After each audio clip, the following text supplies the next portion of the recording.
بسم اللہ الرحمن الرحیم۔ السلام علیکم۔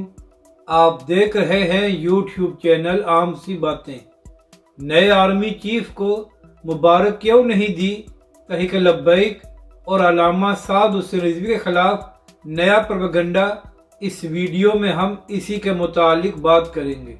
ناظرین کرام، پاکستان میں ایک رواج بن گیا ہے کہ نئے آرمی چیف کی تعریفیں کی جاتی ہیں اور ان کے قصیدے گائے جاتے ہیں، جبکہ سابقہ آرمی چیف پر سب تنقید کرتے ہیں۔ ابھی 3 سال پہلے کی بات ہے کہ جب جنرل باجوہ صاحب کو ایکسٹینشن دی گئی تھی تو اس وقت عمران خان صاحب اور پی ٹی آئی کے لوگ سب سے زیادہ ان کی تعریفیں کر رہے تھے، اور آج جب جنرل باجوہ صاحب ریٹائرڈ ہو گئے ہیں تو پی ٹی آئی کے لوگ ہی ان پر سب سے زیادہ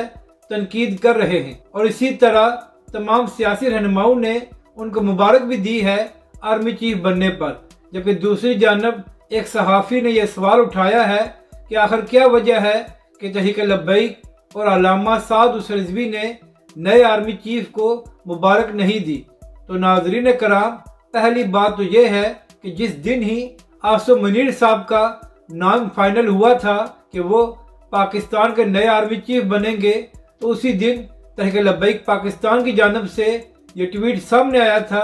جس میں کہا گیا تھا کہ بہت اچھی بات ہے کہ ایک حافظ قرآن پاکستان کے آرمی چیف بننے جا رہے ہیں، مگر چونکہ تحریک لبیک پاکستان اپنے مشن اور اپنے منشور کے تحت سیاست کرتی ہے تو لہٰذا ان کو کسی قسم کی بیساکھیوں کی ضرورت نہیں ہوتی، تو اس لیے تحریک لبیک پاکستان اور اس کے قائدین اپنی سیاست کے لیے پاکستانی اداروں کا استعمال نہیں کرتے۔ تو یہی وجہ ہے کہ علامہ سعد حسین رضوی اور تحریک لبیک پاکستان کسی کے بھی قصیدے نہیں گا رہے۔ ناظرین کرام، اہم بات یہ ہے کہ چاہے جنرل باجوہ ہوں یا چاہے جنرل عاصم منیر صاحب، یہ دونوں ہی ہمارے لیے قابل احترام ہیں، کیونکہ یہ دونوں ہماری پاک فوج کے سپہ سالار تھے۔ اور آخری بات یہ ہے کہ کل سے تحریک لبیک پاکستان ایک ٹرینڈ چلا رہی ہے جس کا ہیش ٹیگ ہے کہ ہمیشہ بادشاہت رب کی ہے،